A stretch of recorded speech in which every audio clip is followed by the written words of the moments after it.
Hello everyone! So, welcome. Sorry, we had a bit of a drama there. We're trying to set up the phone, so I'm sorry about that. But welcome to our second Sunday series. Yeah. I'm back here with Rhiannon. We are now at my place, and we are tackling the topic today of clean eating. Now, this is a massive topic, so we're going to try and keep it short and sweet and basically just give our views and try and, kind of dispel a few myths and help you guys to decipher fact from fiction, basically. Because there's so much circulating around. Exactly. So we've got 6 questions that we're gonna pitch. Obviously, if there's anything that you guys want us to answer, or if there's any kind of queries or anything, just drop a comment below and we'll try and get back to all of you. But yeah, so we're gonna get started, and I hope you enjoy. So my first question, and pretty much a massive question to start with, but we're just going to throw it out there, is what exactly is clean eating? Who knows what clean eating is? Now, I'm going to start by talking a bit about what happened with my kind of journey and how I came to call myself Clean Eating Alice and have that kind of attached to my brand. That's what we all want to know, really, obviously, with the name. We need to know where it came from. So basically, when I first started blogging 2.5, actually almost 3 years ago now, I wanted to get rid of all the rubbish that was in my diet. I had absolutely no idea what clean eating was, or the negative connotations that would then be attached to it, 2 years down the line. I literally just decided, right, I'm going to create this Instagram page, I'm going to start posting healthier food. I was living off... everything was pretty much processed. Everything was pretty much in the microwave or bought from the local shop and was like incredibly high in sugar and saturated fats. And worlds away from where you are now. Exactly. And so for me, it was about just cleaning up my diet. And so I was like, right, that's it. I'm going to call myself Clean Eating Alice. God forbid, now 2 years down the line, I'm like, Christ, I'm being, plastered in magazines, being criticised for this whole clean eating trend. You are the hit girl for clean eating just because of the name. Exactly, and that's fine. And I think that as with growing a following comes responsibility, and I open myself up to criticism by naturally having a public page in which people are allowed to critique what I do. That's fine. But it's not fine blurring the lines of what it's about, I think. Exactly. So for me, clean eating is an incredibly subjective term. There's no real definition as to what exactly it is. Therefore, it becomes incredibly ambiguous, and people have their own individual connotations of what it is to them, which makes for a very muddy water of different things going on. So, to start with, I see clean eating as a massive umbrella term for a whole host of a lot of smaller different things. Some people, it might be that they're paleo, some people that it might be that they are plant-based. And actually, for a lot of people, it is just their term for eating well and cutting a bit, exactly like me, you're cutting a bit of rubbish out of your diet. We all need to, sort of have a good balance of healthy foods and the good stuff, the not healthy stuff. But for some people, that's what it is. And actually, it means a whole host of different things to different people. Couldn't agree more. So I think to criticise, clean eating as a kind of concept is actually confusing in itself, because you're like, what exactly are you criticising? The one thing that I always agree with, and me and Rhiannon are both on the same page with when it comes to clean eating in terms of the criticism it's received in the press, is that neither of us believe in the restrictive element of clean eating. Because yes, that's happened.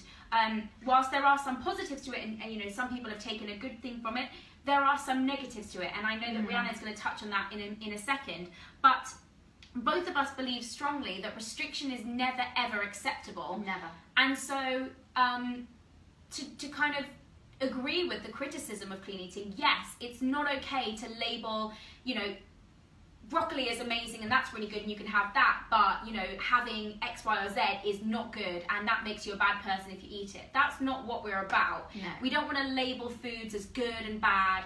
We don't want to completely restrict any food group, anything from our diet completely. We need to look at food as fuel to be enjoyed. Exactly, exactly. So I think, you know, there are some things that we agree about within the media, but at the same time, I think there's some stuff that is like, okay, but what exactly are you criticising? Yeah.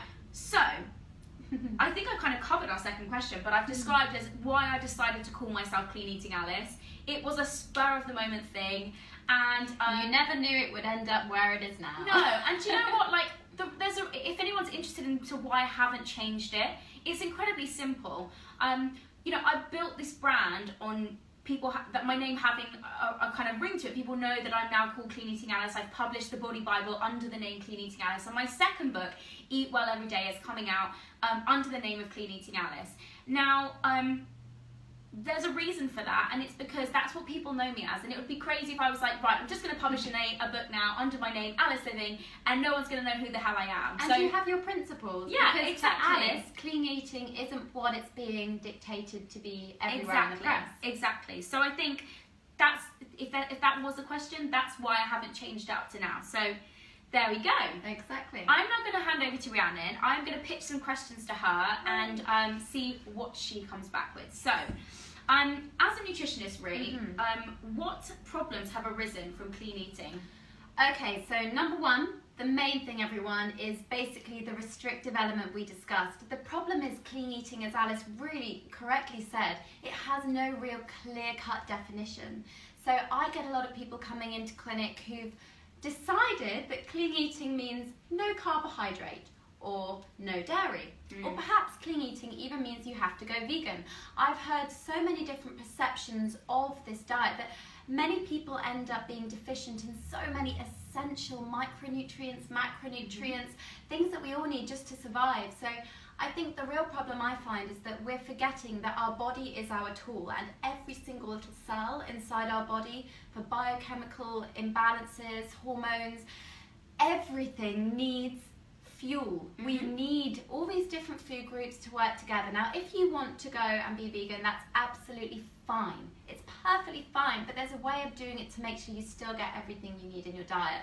I think the problem with clean eating really is the fact that, unfortunately, we have a lot of bloggers that aren't qualified to give nutritional advice saying this is clean eating, and they're using the term to literally describe what their meals are, whereas actually it's not a defined term. So we're still missing a lot of different elements. So you may look at one page that is a meat-free, dairy-free, refined sugar-free page and think, oh, that's how I have to be if I want to eat clean. But really, as Alice said, and to me, clean eating should be about enjoying the food, but taking out a lot of the nasty processed stuff. I mean, there's a balance in life that I think we all need to have. Absolutely. And I think, you know, I had a conversation with Ash Turner, actually, from Evolve, and Jim, and we were talking about, you know, the fact that there aren't good and bad foods, and we need to move away from labeling foods as good and bad. Yeah.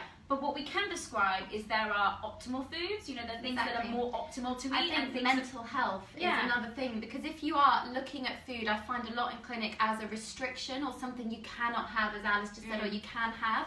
You set yourself up psychologically for a lot of pressure if you, let's say, fall off the wagon, is an expression I hear a lot, because we do need a balance, like you said when you were discussing with Ash.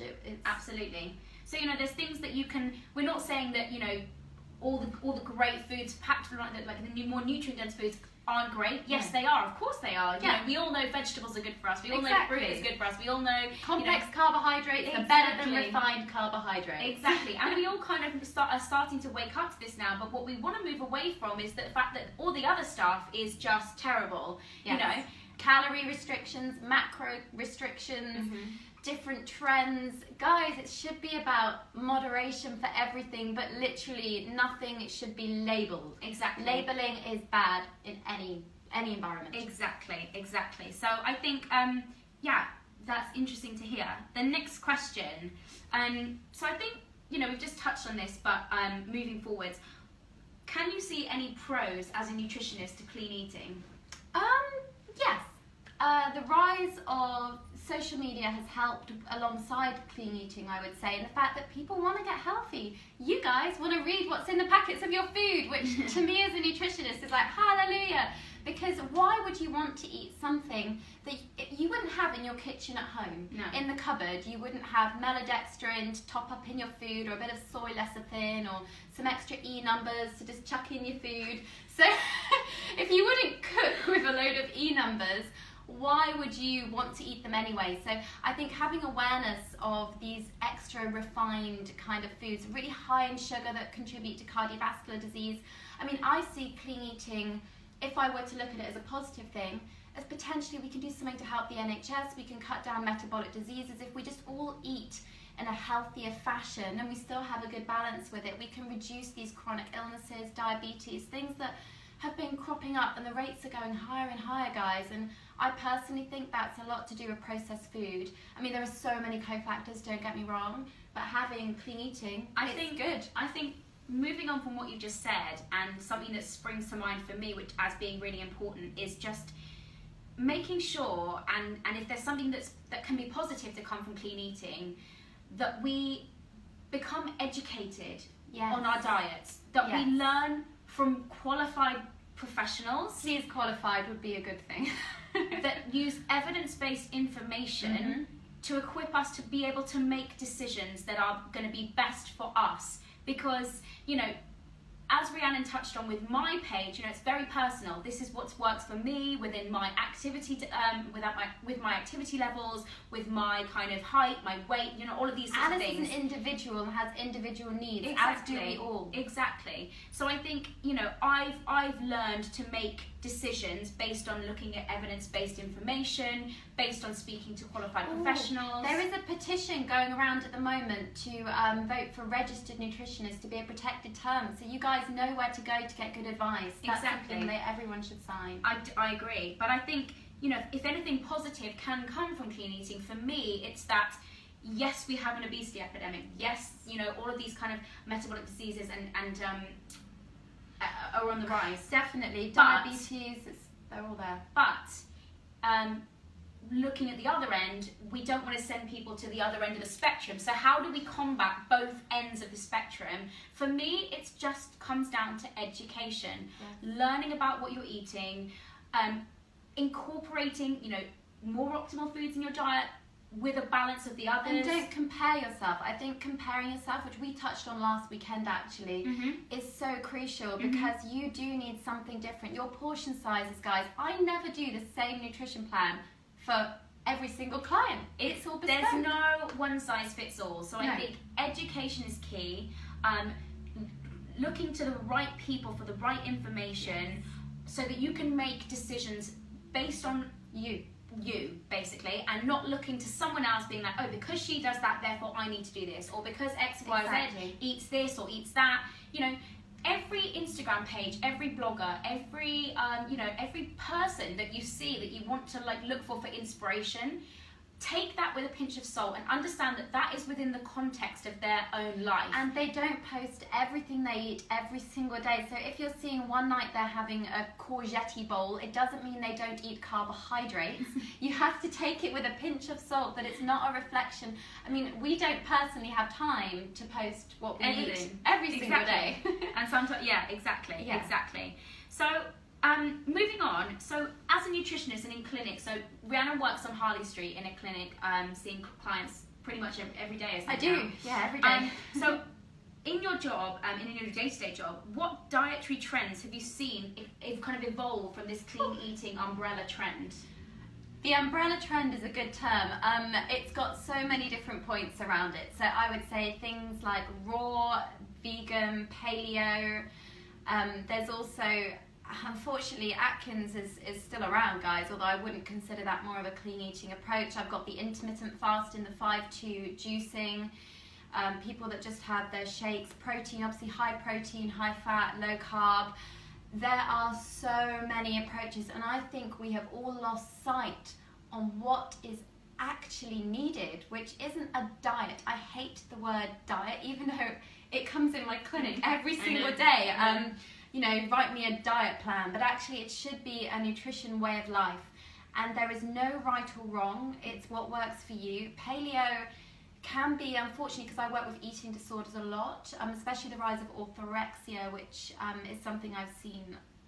I mean, I can't even begin to tell you how many cases I now get and emails about eating disorders and orthorexia, but it can impose a restrictive form and way of life, because before you know it, everywhere you go, you have to check exactly what ingredient is in it, even if it's a healthy salad.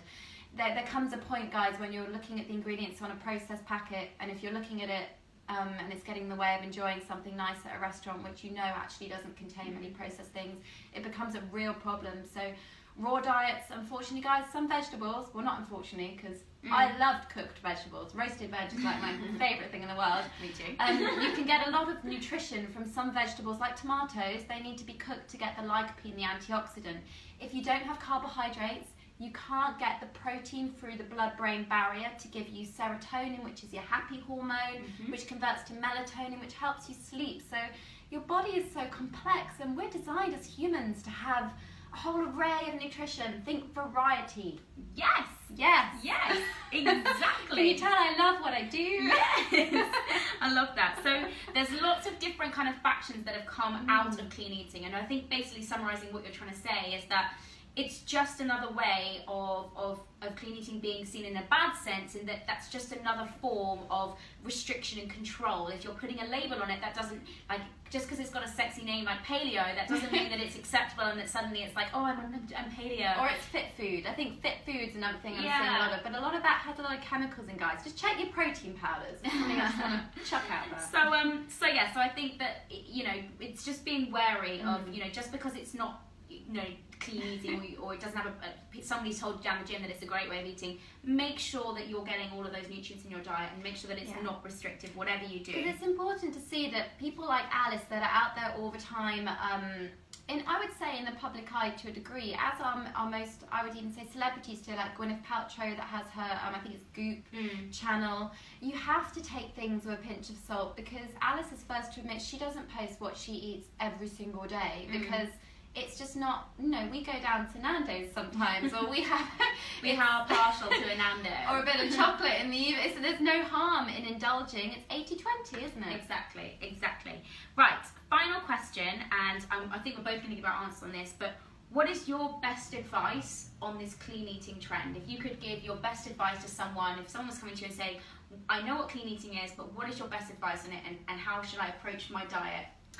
My best advice would always be I know you may not all be great cooks out there, I'm not the best in the world, but try and learn a little bit more about the food you're putting inside your body. So think of your body as your temple, as they say, and you don't want to be putting chemicals in. So my version of clean eating is just eating real food. I just like the term eat real food. I don't agree with taking out food groups.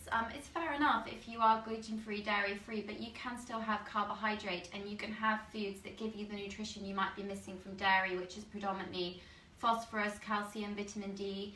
Just a balanced diet, carbs, fats, protein, veg, fruit, and enjoy it. Avoid those packets. You can make something, if you try, that tastes so much better.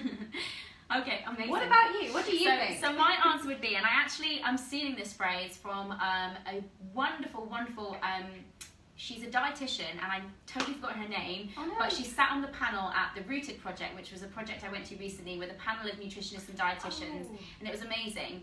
And one of the key things that I took away from that was she basically said, and she works in the NHS, where she sees patients with awful dietary needs, but she just said, look, everything is good for us in moderation. Exactly. And I know it sounds annoying, because you're like, yeah, but that's not, it's not what you want to hear. You want to hear that I'm saying X, Y, Z. But there's no magic pill. I eat well a lot of the time. That makes me feel good. That makes me, have energy. I love the food that I eat. I enjoy it, which we've talked about a lot, about enjoyment of food, that there's no kind of psychological attachment to various foods. That's what we want to move away from. But understanding that, everything is good for us in moderation, and finding the balance that works for you. I know it's not sexy and it's not like the kind of like, you know, scientific answer that you want, but 9 times out of 10, that is what's going to work. I'm telling you as it is. That's what's going to be the best for you. So, you know, clean eating, yes, it has negative connotations, and we've discussed those. We've picked them apart hopefully enough for you to be able to understand, you know, what is bad and what is not so bad.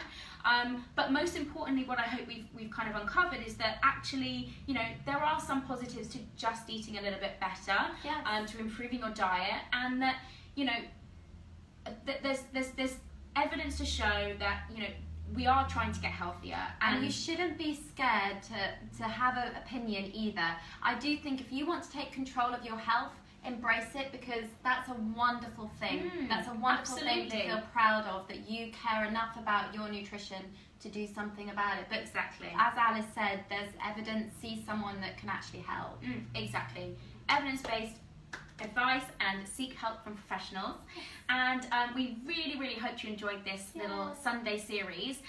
Next week we are going to be tackling the big topic, me as a personal trainer, Rhiannon as a nutritionist, as to why you aren't seeing results. So whether that be with your kind of fitness regime or with your diet or your nutrition, why are you not seeing results? And we're going to be uncovering lots of different topics within that, and basically hoping to help you guys at home move forward. So that is our next topic. We will see you next Sunday. Thank you so much for tuning in. Thank you to Rhiannon for joining me. Thank you, Alice. And I hope you have a wonderful rest of your weekend.